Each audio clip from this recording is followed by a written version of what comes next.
सच बोलने वाली बहू। देखो ममता, मैं आज ऑफिस जाने के मूड में नहीं हूँ। किसी का फोन आया ऑफिस से तो बोल देना कि मैं घर पर नहीं हूँ, किसी जरूरी काम से गांव गया हूँ। ठीक है, मैं चला सोने, बाकी मैं संभाल लूंगा। ममता बेचारी, जैसा नाम वैसा ही नेचर। ना कभी झूठ बोला, ना फरेब, ना किसी से चालाकी की, ना किसी की पंचायत। सुन लेती है पति की बात और फिर कुछ देर बाद फोन आता है। हेलो, कौन? मैं सुनील का बॉस बोल रहा हूँ। दफ्तर में इतना काम पड़ा है, अभी तक ऑफिस नहीं आया। वो क्या कर रहा है? फोन दीजिए उसे। जी वो तो सो रहे हैं। कह रहे हैं कि आज गर्मी बहुत है तो घर के मजे लेंगे। बॉस को बीवी की बात पर गुस्सा आ जाता है। तो उसे बोल दीजिएगा कि अब घर में गर्मी के ही मजे ले, कोई जरूरत नहीं है यहाँ आने की। ये बोलकर बॉस फोन रख देता है। ममता सारी बात सुनील को बता देती है। न जाने किस बेवकूफ से पाला पड़ा है, समझ नहीं आता। तुम्हारे कारण मेरी नौकरी चली गई। अरे झूठ बोलने में क्या जा रहा था तुम्हारा? ममता को समझ में नहीं आ रहा था कि उसकी खता क्या थी। अरे जो है वही तो बोला। फिर एक रोज, बहू, अरे आ बहू, कहाँ है तेरा पति? इस महीने घर के खर्चे के पैसे भी नहीं भेजे।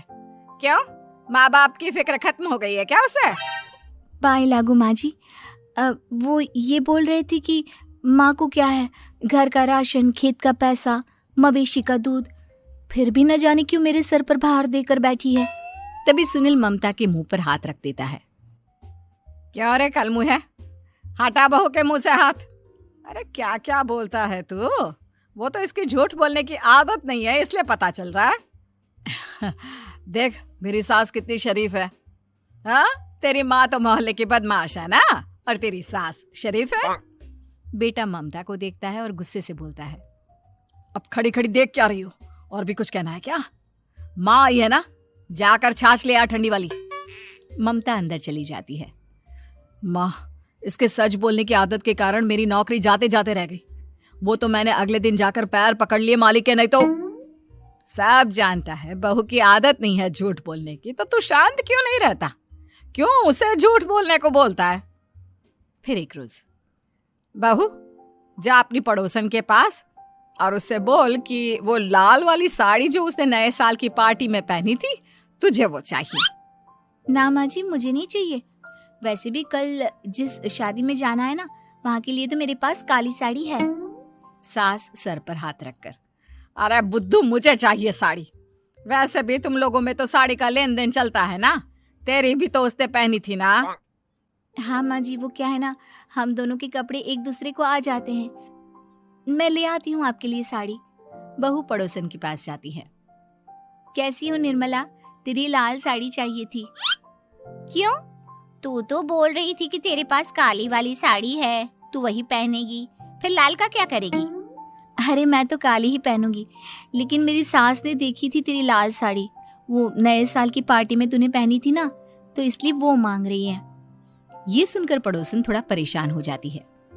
देख ममता, तेरे लिए तो मैं एक बार को साड़ी दे भी देती, लेकिन तेरी सास के लिए नहीं। वो क्या है ना, तू तो जानती है कितनी गंदी आदत है तेरी सास की, खाया पिया सब कपड़े पर ही पोंछ देती है।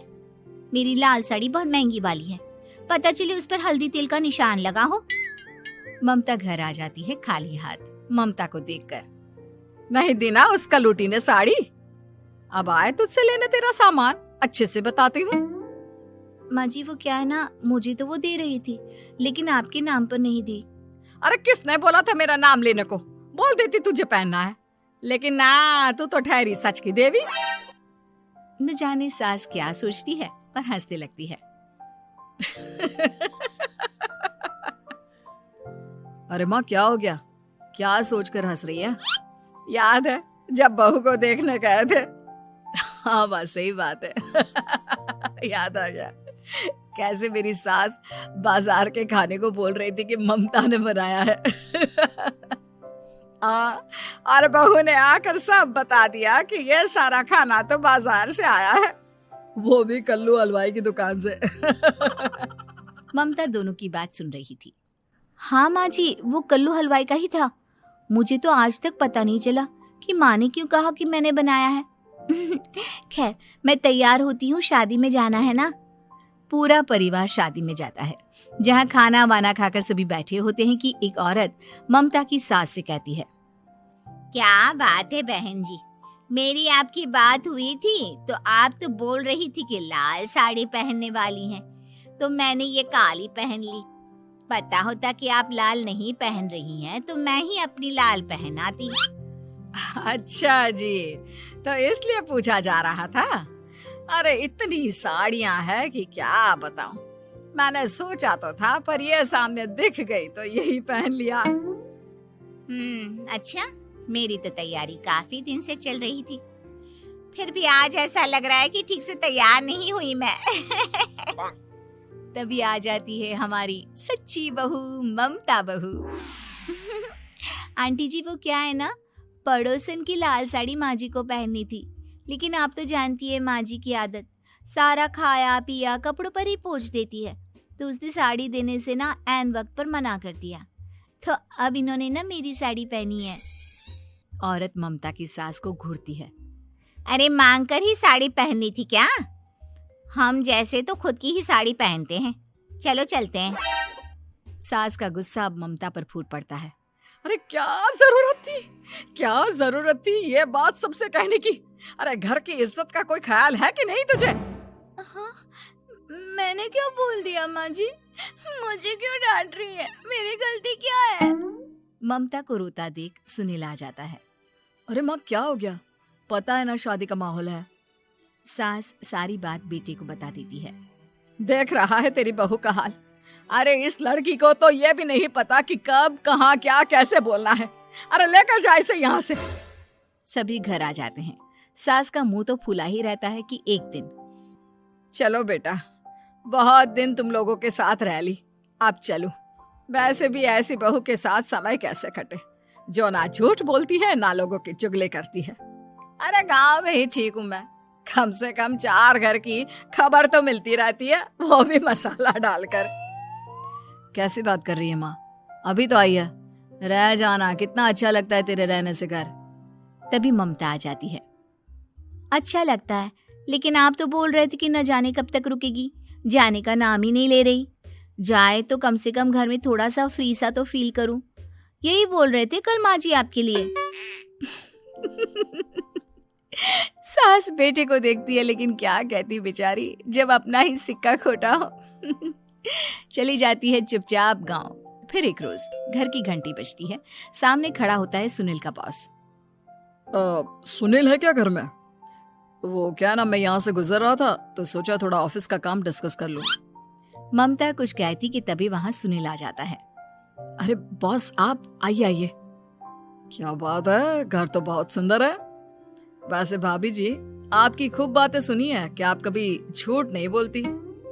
ये तो पता नहीं, लेकिन हमेशा सर कुछ न कुछ ऐसा बोल देती हूँ जिससे परेशानी हो जाती है।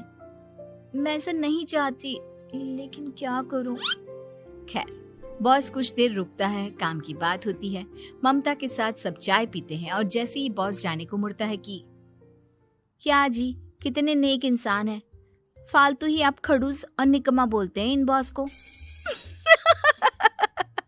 अब क्या, बॉस के कान तक खुद के लिए अनमोल वचन पड़ जाते हैं और फिर ओह, तो ये बात है। और क्या कहता है ये? अरे बॉस, आप भी किसकी बात पर विश्वास कर रहे हैं? अरे इससे तो ये भी नहीं पता कि आलू प्याज कहाँ रखा है। अरे ये क्या जाने क्या बोलना है क्या नहीं बोलना है। मतलब जो मुंह में आ रहा है बोले जा रहा है। भाभी जी, आप बताइए। नहीं बॉस, लग रहा है कि कुछ गलत बोल गई मैं। वैसे ये सिर्फ इतना ही बोलते हैं कि आप में कोई टैलेंट है ही नहीं, आपकी नौकरी इन्हीं के कारण तो बची हुई है। अरे बस कर ले अम्मा, अब क्या करवा कर मानेगी, बड़ी मुश्किल से तो नौकरी बची थी मेरी। सही कहा, बची थी, लेकिन अब निकल गई। तेरे टैलेंट के भरोसे चल रही है ना मेरी नौकरी, अब देख तू। अच्छा, तो आप भी यही मानते हैं? वैसे ये बात तो है, सुनील काफी टैलेंटेड है। बॉस चला जाता है। सुनील सर पकड़कर बैठ जाता है। माना सच बोलना एक अच्छी आदत है, लेकिन ममता आज का समय ऐसा नहीं है। तुझे थोड़ा सा समाज को देखकर खुद को बदलना होगा, समझी? जी मुझे तो पता ही नहीं चलता कि मैं क्या गलत कर रही हूँ। यकीन मानिए मैं जानबूझकर नहीं करती। सुनील सोच लेता है कि वो किसी न किसी तरह अपनी बीवी के इस भोलेपन का इलाज करके रहेगा, लेकिन सवाल ये कि कैसे का जवाब अब मिल जाता है। और फिर एक रोज ममता की माँ आती है। ममता, तुझे तो पता है तेरे पापा का काम ठीक नहीं चल रहा है, कुछ पैसों की जरूरत थी, तेरे पास हो तो मदद कर दे बेटा। ममता माँ को घर खर्चे से बचाए पैसे दे देती है। पैसे देने के बाद सुनील आ जाता है। अरे सासू माँ, आज यहाँ कैसे आना हुआ? नहीं बेटा, वो ममता की याद आ रही थी ना तो आ गई। वो क्या है ना, पता है पापा का काम ठीक नहीं चल रहा है तो माँ कुछ पैसे लेने आई थी। क्यों?